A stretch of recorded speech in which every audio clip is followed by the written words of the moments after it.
അതായത് ഈ സർവേയിൽ പറയുന്നത്, സർവേ ഫലം വായിച്ചപ്പോൾ നമുക്ക് മനസ്സിലാവുന്ന ഒരു കാര്യം, സംസ്ഥാനത്ത് ഭരണവിരുദ്ധ വികാരമുണ്ടെന്നാണ്. അതാണ് ഇടതുമുന്നണിയുടെ പരാജയത്തിന്റെ പ്രധാനപ്പെട്ട ഒരു കാര്യം. ഈ ഭരണവിരുദ്ധ വികാരം നഗരമേഖലകളിലും ഗ്രാമമേഖലയിലും ഒരേപോലെയുണ്ടോ? ഭരണവിരുദ്ധ വികാരം കേരളത്തിൽ എല്ലാ ഭാഗത്തും ബാധിച്ചിട്ടുണ്ട്. ഒന്നാമത്തെ കാര്യം എന്ന് പറയുന്നത് നമ്മൾ ശ്രദ്ധിക്കുക, ഇവിടെ മണി ഫ്ലോ ഇല്ല. രണ്ടാമത്തെ കാര്യം എന്ന് പറയുന്നത് കേരളത്തിൽ നിന്ന് 18% ആൾക്കാർ ഇപ്പോൾ വിദേശത്ത് പോയിക്കൊണ്ടിരിക്കുക. അതിന് പ്രധാന കാരണം എന്ന് പറയുന്നത് സോഷ്യൽ വെൽഫെയറിന് വേണ്ടിയാണ് ആളുകൾ ഇവിടുന്ന് പോകുന്നത്. മൂന്നാമത്തെ കാര്യം ബിസിനസ് തുടങ്ങാൻ പറ്റത്തില്ല, ജോലി കിട്ടുന്ന സാഹചര്യം കുറവ്, ജോലി കിട്ടിയ ജോലിക്ക് വരുമാനം കുറവ്, ജോലി സുരക്ഷിതമില്ലായ്മ. ഇന്ന് ആകെ പുതിയ നാരേറ്റീവ് അനുസരിച്ച് ഒറ്റ കാര്യമുള്ളൂ, ജയിലിൽ പോകും, നിങ്ങൾക്ക് ഡെയിലി 620 കിട്ടും. ഇത് മാത്രമേ ഇന്ന് പറയാനുള്ളൂ. ഇതല്ല ജനം ആഗ്രഹിക്കുന്നു. ജനം സ്വാതന്ത്ര്യം ആഗ്രഹിക്കുന്നു. കേരളത്തിൽ പുറത്ത് പോയാൽ കിട്ടുന്ന സാമൂഹിക സുരക്ഷയെക്കുറിച്ച് അവർ അവയറാണ്. പലരും ഡിസ്കസ് ചെയ്യുന്നത് അവിടുത്തെ ബുദ്ധിമുട്ടിനെക്കുറിച്ച് ആരും ഡിസ്കസ് ചെയ്യില്ല. പക്ഷേ ആളുകളെല്ലാം ചിന്തിക്കുന്ന സാമൂഹിക സുരക്ഷ, നമ്മുടെ ജീവിതത്തിലേക്ക് അനാവശ്യമായി കയറി വരാതിരിക്കുക, ഇത്തരം കാര്യങ്ങളെല്ലാം അവർ ആഗ്രഹിക്കുമ്പോൾ സ്വാഭാവികമായിട്ടും കേരളം വിട്ടുപോകാൻ ആഗ്രഹിക്കുന്നവരുടെ എണ്ണം കൂടിക്കൊണ്ടിരിക്കുക. ഇത് അവരുടെ പാരൻസിനെ അഫക്റ്റ് ചെയ്യുന്നുണ്ട്. ഇങ്ങനെ പല രീതിയിൽ കണക്റ്റഡ് ആയിട്ടുള്ള ഭരണവിരുദ്ധ വികാരം സ്വയം ക്രിയേറ്റ് ചെയ്തിട്ടുണ്ട്. രണ്ടാമത് ക്യാപ്റ്റൻ എന്ന രീതിയിലുള്ള നെറേറ്റീവ് നടത്തിയപ്പോൾ കാറ് പോകുന്നു, മറ്റുള്ളവർ ആ വഴിക്ക് പോകണ്ട എന്ന് ആറ്റിറ്റ്യൂഡ് എടുക്കുന്നു. പണ്ട് ഉമ്മൻചാണ്ടിയുടെ മുഖ്യമന്ത്രിയായിരുന്നു, ഒരു എസ്കോർട്ടും ഇല്ലാതെ പോകുന്നൊരു മുഖ്യമന്ത്രിയെ ജനം കണ്ടിട്ടുണ്ട്, ജനസമ്പർക്കം കണ്ടിട്ടുണ്ട്. ഇന്ന് പൗരപ്രമുഖർ സദസ്സ് നടത്തി അവരുടെ ആളുകളെ മാത്രം കൂട്ടി നടത്തി കഴിഞ്ഞപ്പോൾ അത് ആളുകൾക്ക് താല്പര്യമില്ലായിരുന്നു, അതിന് റിസൾട്ട് ഇല്ലായിരുന്നു.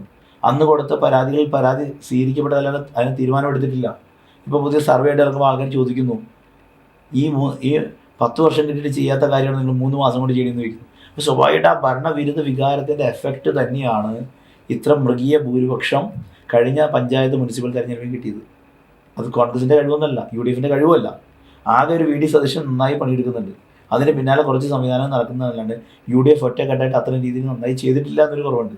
അതുകൂടി ചെയ്താൽ ഈ കഴിഞ്ഞ മുനിസിപ്പാലിറ്റി പഞ്ചായത്ത് തെരഞ്ഞെടുപ്പിൻ്റെ റിസൾട്ട് ഇതിലും ഭയാനകമായേനെ. കാരണം മീൻ വെള്ളത്തിൽ നിന്ന് പുറത്തേക്ക് കയറണം, ആ മീനെ പറുക്കിയെടുത്ത് കൊട്ടയിൽ നിറയ്ക്കാനുള്ള സാമാന്യ ബോധമെങ്കിലും ചെയ്യണമായിരുന്നു. അത് ചില പഞ്ചായത്തുകൾ മുനിസിപ്പാലിറ്റി സംബന്ധിച്ച് ഭരണവിരുദ്ധ വികാരം എന്ന് മനസ്സിലാക്കിക്കൊണ്ട് മറ്റൊരു സ്ഥലത്തേക്ക് നാരേറ്റീവ് കണ്ടപ്പോൾ ഇവർ സ്വന്തക്കാരെ തിരികെ കയറ്റി. അപ്പം തന്നെ അവർ പരാജയപ്പെട്ടു. എൻ്റെ മുനിസിപ്പാലിറ്റി ചില സംഭവിച്ചത് അങ്ങനെയാണ്, സ്വന്തക്കാരെ തിരികെ കയറ്റി അവാർഡ് സ്വീകരിച്ചില്ല. പക്ഷെ അങ്ങനെ വരാതിരുന്നാൽ ഈ ഭരണവിരുദ്ധ വികാരത്തെ, അതായത് കുളത്തിൽ നിന്ന് അവിടെ കിടക്കാൻ താല്പര്യമുണ്ട് പുറത്ത് ചാടുന്ന മീനിനെ പറുക്കി കൊട്ടയിലിടാനുള്ള ബോധം കോൺഗ്രസ് കാണിച്ച കോൺഗ്രസിൻ്റെ സീറ്റ് VD സതീശൻ പറയാനുള്ള 101. ഇതാണ് ഭരണവിരുദ്ധ വികാരത്തെക്കുറിച്ച് പറയാനുള്ളത്. അതോടൊപ്പം തന്നെ രാഷ്ട്രീയത്തിലേക്ക് വരുമ്പോൾ, സർവേ മാറ്റി വെച്ച് രാഷ്ട്രീയത്തിലേക്ക് വരുമ്പോൾ, കേരള രാഷ്ട്രീയം ഒരു സമാനതകളില്ലാത്ത രൂപത്തിലൂടെ കടന്നു പോകുന്ന ഒരു തെരഞ്ഞെടുപ്പാണ് വരാൻ പോകുന്നത്. അതായത് CPMന് അധികാരമുള്ള രാജ്യത്തെ ഏക സംസ്ഥാനം കേരളമാണ്. CPMന് അധികാരം പിടിക്കുക എന്നത് വലിയ ലക്ഷ്യമാണ്. മറുഭാഗത്ത് 10 വർഷമായി പ്രതിപക്ഷത്തിരിക്കുന്ന കോൺഗ്രസിനും UDFിനും ഭരണം ഒരു ജീവൻ മരണ പോരാട്ടമാണ് ഭരണം നേടുവന്നത്. ഈ തെരഞ്ഞെടുപ്പിനകത്ത് സകലമാന അഭ്യാസങ്ങളും ഇരു മുന്നണികളും നടത്തുമെന്ന കാര്യത്തിലും ഒരു തർക്കവുമില്ല. ഇത്തരത്തിൽ ഒരു തെരഞ്ഞെടുപ്പിൽ കോൺഗ്രസ് നേതാക്കന്മാർ പറയുന്നത് പോലെ ഒരു BJP CPM ഡീൽ കേരളത്തിൽ നടക്കാനുള്ള സാധ്യത ഒരു രാഷ്ട്രീയ സൈക്കോളജിസ്റ്റായ താങ്കൾ കാണുന്നുണ്ടോ? കഴിഞ്ഞ തൃശ്ശൂർ പാർലമെൻറ്റിലെ തെരഞ്ഞെടുപ്പുമായി ബന്ധപ്പെട്ട് ഞാൻ പറഞ്ഞു, അവിടെ ഡീല് നടന്നില്ലായിരുന്നെങ്കിൽ ആ സീറ്റ് UDFിനുള്ളൂ. ഡീല് നടന്നാൽ സുരേഷ് ഗോപി ജയിച്ചു. CPI മണ്ഡലങ്ങളിൽ അത്തരം ഡീല് നടക്കുന്നതായിട്ട് CPIക്ക് പോലും ബോധ്യമുണ്ട്. അപ്പോൾ സ്വാഭാവികമായിട്ട് അത്തരം ഡീല് നടക്കാൻ സാധ്യത വളരെ കൂടുതലാണ്. ആ ഡീലിൻ്റെ ഭാഗമായിട്ട് ഒരു തവട്ടം കൂടി CPM വരാണെങ്കിൽ അവർക്ക് കുഴപ്പമില്ലെന്നാണ് BJP കാണുന്നത്. കാരണം കോൺഗ്രസ് ഇല്ലാതാകണം. കോൺഗ്രസ് ഇല്ലാതായ BJPക്ക് CPM തൂത്തുവാരാൻ സാധിക്കും. അതുകൊണ്ട് BJP ആഗ്രഹിക്കുന്നത് കോൺഗ്രസ് ഇല്ലാതാകട്ടെ, അതിനുശേഷം CPM ഇല്ലാതാക്കാം, ഏറ്റവും വലിയ ശത്രുവായ കോൺഗ്രസിനെ ഇല്ലാതാക്കുക എന്ന അജണ്ടയുടെ ഭാഗമായിട്ട് അത്തരം ഡീലുകൾ നടന്നേക്കാം. ഇത്ര മണ്ഡലങ്ങൾ മതി അവർക്ക് എന്നാണ് BJP ചിന്തിക്കുന്നത്. ബാക്കി മണ്ഡലം CPM ഒരു വട്ടം കൂടി എടുത്തോട്ടെ, അത് നോക്കിയിട്ട് വോട്ട് ചെയ്യണം എന്ന് പറയുന്നതിൻ്റെ ഭാഗമായിട്ടാണ് പഴയ DGP സെൻകുമാർ പറഞ്ഞിരിക്കുന്നത് VD സതീശൻ ഫിനിഷ് ചെയ്തിരിക്കണം. ഇപ്പം 2 സമുദായങ്ങൾ VD സതീശനെ അറ്റാക്ക് ചെയ്ത് തുടങ്ങി. അത് ചെന്നിത്തല നന്നാക്കാനല്ല, ഇവിടെ നശിപ്പിക്കാൻ വേണ്ടിയാണ്. അതുകൊണ്ട് ആ ഡീല് പ്രതീക്ഷിക്കേണ്ടിയിരിക്കുന്നു. ആ ഡീല് സ്വാഭാവികമായിട്ട് നടക്കാൻ സാധ്യത കൂടുതലാണ്. ഞാൻ സംശയം ചോദിക്കും, ഡീലിൻ്റെ കാര്യം അത്തരത്തിൽ സാധ്യത കൂടുതലാണെന്ന് താങ്കൾ പറയുമ്പോൾ കേരളത്തിൽ ഏറ്റവും കൂടുതൽ രാഷ്ട്രീയ സംഘർഷങ്ങൾ ഉണ്ടായത് BJP CPM തമ്മിലാണ്. ഇപ്പോൾ നമ്മളൊരു ഉദാഹരണത്തിന് ഒരു കോഴിക്കോട് ജില്ലയിൽ ഒരു മണ്ഡലം എടുത്താൽ അവിടെ മത്സരിക്കുന്ന ഒരു CPM സ്ഥാനാർത്ഥിക്ക് വോട്ട് ചെയ്യണമെന്ന് പറഞ്ഞാൽ BJPക്കാർ വോട്ട് ചെയ്യുമോ? അതുപോലെ തിരിച്ച് തിരുവനന്തപുരത്ത് ഒരു മണ്ഡലത്തിൽ, ഒരു കഴക്കൂട്ടം പോലെ ഒരു മണ്ഡലത്തിൽ, അല്ലെങ്കിൽ നേമം പോലെ ഒരു മണ്ഡലത്തിൽ നിങ്ങൾ ഇത്തവണ BJPക്ക് വോട്ട് ചെയ്യുമെന്ന് CPM-കാരോട് പറഞ്ഞാൽ അവർ ആ താമര ചിഹ്നത്തിൽ വോട്ട് ചെയ്യാൻ തയ്യാറാകും? അഡിക്റ്റഡ് ആയുള്ള പാർട്ടി മെമ്പേഴ്സാണ് CPM-നും BJPക്കും ഉള്ളത്. കോൺഗ്രസിന് അഡിക്റ്റഡ് ആയുള്ള ആൾക്കാരില്ല. അതുകൊണ്ട് ഇവിടെ ജനാധിപത്യമുണ്ട്. ഒരു AICC പ്രസിഡന്റ് ഒരു കാര്യം തീരുമാനിച്ചാൽ അതിനെതിരെ പറയാൻ ഏറ്റവും താഴേക്കിരുന്ന മെമ്പർഷിപ്പ് ഇല്ലാത്ത ആൾക്കാർ വരെ മുന്നോട്ട് വരും. അങ്ങനത്തെ ഒരു പ്രശ്നം കോൺഗ്രസിനുണ്ട്. പക്ഷെ നല്ലതാണ്, കാരണം മേലാധിപത്യം നടക്കില്ല. ഞാനൊരു കോൺഗ്രസ്സുകാരനാണെങ്കിൽ എനിക്ക് കോൺഗ്രസിന് സ്ഥാനാർത്ഥി വേണ്ട, എങ്കിൽ വേണ്ട എന്നുള്ള ആറ്റിറ്റ്യൂഡ് കോൺഗ്രസ് എടുക്കും, CPM BJP എടുക്കില്ല. അതുകൊണ്ട് അവരെ ചെറിയ ഫ്രാക്ഷനിൽ പണിയെടുക്കും. കാരണം നമുക്ക് മറ്റുള്ളത് കിട്ടാനുണ്ട് എന്ന മോഹം താത്വികമായ അവലോകനം നടത്താൻ പഴയ സിനിമയിൽ ശങ്കരാടി പറയുന്നത് താത്വികമായ അവലോകനം നടത്താൻ BJPയും CPM വളരെ മിടുക്കരാണ്. അതിനവർക്ക് കൃത്യമായ രാഷ്ട്രീയ അജണ്ടകളുണ്ട്. പല കൊലപാതകങ്ങളും ഇവർ പ്ലാൻഡ് കൊലപാതകങ്ങളാണെന്ന് തന്നെ പറയേണ്ടി വരും. പുറത്ത് പറയാൻ കൊള്ളില്ലാത്ത കാര്യം എങ്കിൽ പോലും ചിലതൊക്കെ അങ്ങനെ നടക്കുന്ന കാര്യം അവർക്ക് താല്പര്യത്തെ അങ്ങോട്ടും ഇങ്ങോട്ടും ഫിനിഷ് ചെയ്യും. ഇതിനൊന്നും ഒരു കണ്ണിച്ചോരില്ലാത്ത സംവിധാനമാണ്. പക്ഷെ അതിലപ്പുറം എന്താ പറയുക, കമ്മ്യൂണിസത്തെ ഇഷ്ടപ്പെടുന്ന അല്ലെങ്കിൽ ഹിന്ദുത്വത്തെ ഇഷ്ടപ്പെടുന്ന ആളുകൾ അവരുടെ പാർട്ടിയിലുണ്ട്. അവരൊന്നും അവർ അംഗീകരിക്കത്തില്ല. അവർ വർഗീയതയുള്ള ആക്രമണ മനോഭാവമുള്ള ആളുകൾ മാത്രം പ്രോത്സാഹിപ്പിക്കുകയാണ് ഇതൊക്കെ സംഭവിക്കുന്നത്. കഴിഞ്ഞ സുരേഷ് ഗോപി ചോദിച്ചാൽ അങ്ങനെയില്ലേ? അവിടെ കൃത്യമായിട്ട് സുരേഷ് ഗോപിക്ക് പൂരം നടക്കുന്നവരത്തേക്ക് ആംബുലൻസ് വരാൻ സൗകര്യം ഒരുക്കിയില്ലേ? ആംബുലൻസ് ഉപയോഗിക്കാൻ ആർക്ക് അധികാരമുള്ളത്? അത്ര ഇതായിട്ടുള്ള രോഗികൾക്ക് ഉപയോഗിക്കേണ്ട ആംബുലൻസ് കൊടുത്തെങ്കിൽ കൃത്യമായ അജണ്ട അവിടെ നടന്നിട്ടുണ്ട്. VD സതീശൻ അത് പൊളിച്ചു കൊടുത്തില്ല. അതോടൊപ്പം തന്നെ ഈ ഇത്തരത്തിൽ ഒരു ഡീല് വരികയാണെങ്കിൽ അത് കോൺഗ്രസിനെ ദോഷകരമായി ബാധിക്കുകയും കോൺഗ്രസ് മുക്ത ഭാരതമെന്ന BJPയുടെ സ്വപ്നവും കോൺഗ്രസ് മുക്ത കേരളമെന്ന CPM-ന്റെ സ്വപ്നവും യാഥാർത്ഥ്യമാകുമ്പോൾ കോൺഗ്രസിന്റെ നില അതീവ ദയനീയ അവസ്ഥയിലേക്ക് പോകും. കോൺഗ്രസ് നശിക്കണമെന്ന് ആഗ്രഹിച്ചാൽ ഇതാണ് കോൺഗ്രസ്സുകാരെ ജനം നശിക്കാൻ അനുവദിക്കില്ല. ഇത് കോൺഗ്രസ്സുകാരായിട്ട് പറയുന്നതല്ലേ. കോൺഗ്രസ് നശിക്കാൻ ആഗ്രഹിച്ചാൽ ഇതാണ് കോൺഗ്രസ്സുകാർ ജനം നശിക്കാൻ വിടില്ല. ജനത്തിന് കോൺഗ്രസിന് വേണം. കോൺഗ്രസിന് ഇവിടെ അണികളല്ല വോട്ടർമാരുള്ളത്, മറ്റുള്ളവർക്ക് അണികളാണ് ഉള്ളത്. ഇവിടെ നോക്കിക്കഴിഞ്ഞാൽ ഇന്ത്യ മൊത്തം എടുത്താൽ ഈ വർഗീയ ധ്രുവീകരണം നടക്കാതിരുന്നത്തോളം കാലം കോൺഗ്രസ് ജയിച്ചത് കോൺഗ്രസിന് അണികളുടെ കപ്പാസിറ്റി കൊണ്ടോ കോൺഗ്രസ് പാർട്ടിയുടെ കപ്പാസിറ്റി കൊണ്ടല്ല, ജനത്തിൻ്റെ ആഗ്രഹം കൊണ്ട് മാത്രമാണ്. ജനം സമാധാനമായിട്ട് ജീവിക്കാൻ ആഗ്രഹിക്കുന്നവരാണ് ഈ നാട്ടിലുള്ള എല്ലാ ആളുകളും. അതുകൊണ്ട് മാത്രമാണ് കോൺഗ്രസിന് ഇത്തരം ഫാക്ടേഴ്സ് വരുന്നത്. അല്ലാതെ കോൺഗ്രസിൻ്റെ കഴിവുകൊണ്ടാണെങ്കിൽ, കോൺഗ്രസ് ആ സിസ്റ്റം കൃത്യമായി ഉപയോഗിച്ചിരുന്നെങ്കിൽ കോൺഗ്രസ് ഇതിലും കൂടുതൽ മിന്നുന്ന വിജയങ്ങൾ നേടിയെടുക്കാൻ സാധിക്കുമായിരുന്നു. അതിലൊന്നും കോൺഗ്രസിന് താല്പര്യമില്ല. സ്വന്തക്കാരെ തിരികെ കയറ്റാൻ ആഗ്രഹിക്കുന്നു. ഇപ്പോൾ നടത്തിയൊരു സർവേ പറഞ്ഞത് 3 സ്ഥാനാർത്ഥി 5 സ്ഥാനാർത്ഥികൾ മണ്ഡലത്തിൽ വെച്ചിട്ട് ഈ സ്ഥാനാർത്ഥികളുടെ ഫീസിബിലിറ്റിയാണ് സർവേ നടത്തിയത്. അങ്ങനെ കോടതി പോലും ലീഡിങ് ക്വസ്റ്റ്യനും ഓപ്പൺ ക്വസ്റ്റ്യനും ഉണ്ട്. നമ്മൾ ഫസ്റ്റത്തേൽ നമ്മൾ എസ്ഓറിന് പറയുന്ന ക്വസ്റ്റ്യൻ അല്ല തന്നെ, ഓപ്പൺ ആരാണ് താല്പര്യം, ജനങ്ങളുടെ പൾസ് അറിയണം. അതോടൊപ്പം തന്നെ ഇപ്പോൾ നേരത്തെ താങ്കൾ സൂചിപ്പിച്ചതുപോലെ കേരളത്തിലെ 2 പ്രബല സംഘടനകൾ എന്ന് പറയുന്ന SNDP-യും NSS-ഉം ഇപ്പോൾ ഒരുമിച്ചിരിക്കുന്നു. അവർ കോൺഗ്രസിനെ ലക്ഷ്യം വെച്ച് അക്രമം അഴിച്ചുവിടുന്ന തിരക്കിലാണ്. കഴിഞ്ഞ ദിവസം രാത്രിയിലാണ് ഏറെക്കാലത്തെ ശത്രുത മറന്ന് SNDP-യും NSS-ഉം ഒരുമിക്കുമെന്ന് വെള്ളാപ്പള്ളി പറയുന്നു. ഇന്ന് രാവിലെ പ്രതിപക്ഷ നേതാവ് VD സതീശനെ അതിരൂക്ഷമായ രൂപത്തിൽ വിമർശിക്കുന്ന സുകുമാരൻ നായരെ കേരളം കണ്ടു. ഇത്തരം ഐക്യമൊക്കെ കേരളത്തിലെ ജനങ്ങൾ, അതായത് രാഷ്ട്രീയ സാക്ഷരതയുള്ള ജനങ്ങൾ അംഗീകരിക്കുമോ? ജനം അംഗീകരിക്കില്ല.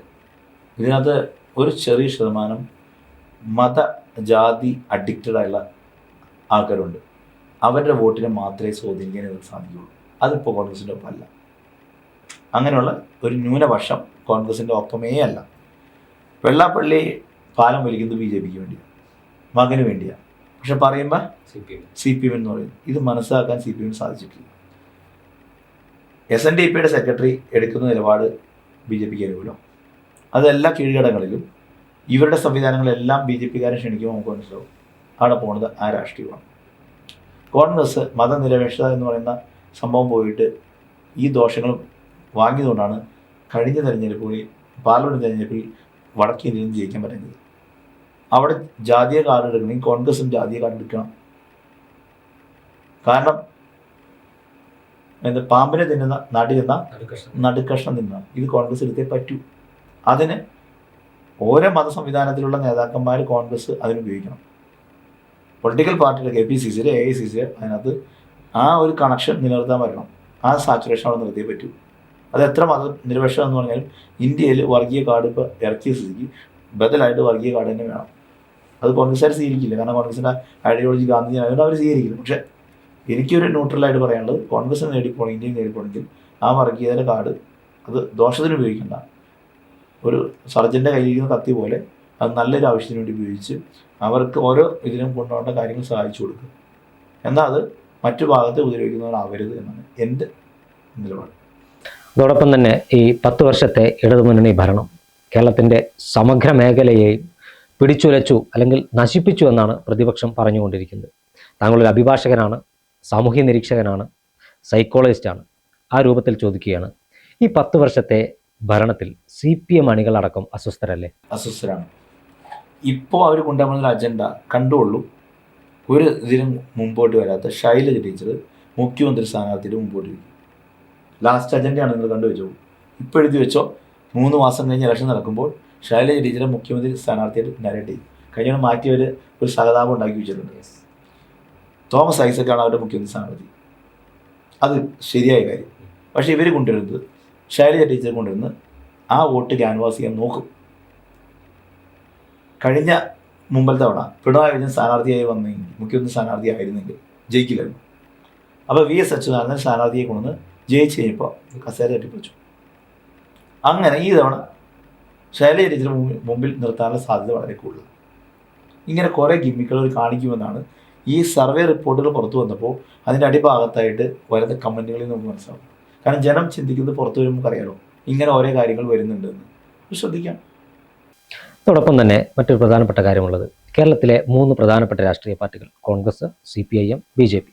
ഈ 3 രാഷ്ട്രീയ പാർട്ടികൾ എടുത്ത് പരിശോധിക്കുമ്പോഴും ഈ രണ്ടാം നിര ലീഡർഷിപ്പ് കോൺഗ്രസിനോളം ശക്തമുള്ള ഒരു രണ്ടാം നിര ലീഡർഷിപ്പ് CPM-നുമില്ല, BJP-ക്കുമില്ല. അതായത് കോൺഗ്രസ് നമ്മൾ എടുത്ത് പരിശോധിച്ചാൽ ഷാഫി പറമ്പിലിനെ മാറ്റി വെച്ചാൽ അദ്ദേഹം KPCC വർക്കിംഗ് പ്രസിഡന്റാണ്.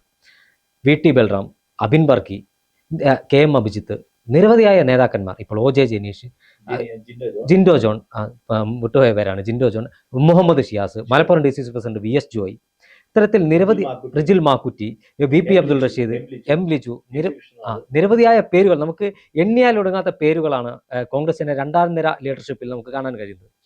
പക്ഷേ മറുഭാഗത്ത് CPM-ന് നമുക്ക് അങ്ങനെ ചൂണ്ടിക്കാണിക്കാൻ പറ്റുന്ന ഒരാളില്ല, BJP-ക്കും അതില്ല.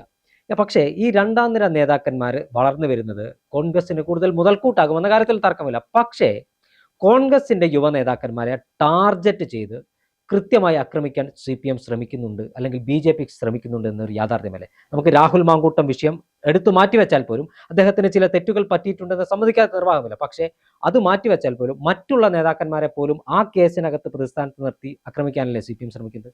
ഈ രാഹുൽ മാങ്കൂട്ടത്തിൻ്റെ ഒരു കാര്യം മാറ്റിവെക്കാൻ പറ്റില്ല. ഞാനത് 2 നെഗറ്റീവ് പറയാം.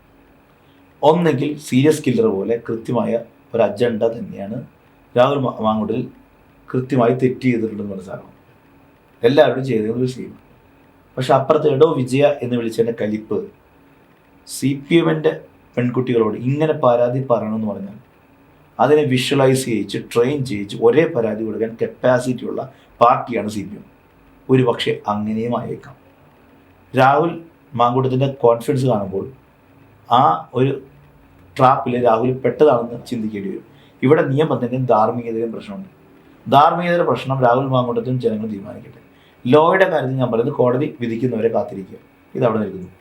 രണ്ടാമത്തെ കാര്യം, കോൺഗ്രസിൻ്റെ നേതാക്കന്മാരെ ആക്രമിക്കുമ്പോൾ തിരിച്ചു മറുപടി കൊടുക്കാൻ കോൺഗ്രസിൻ്റെ ആരും തയ്യാറല്ല.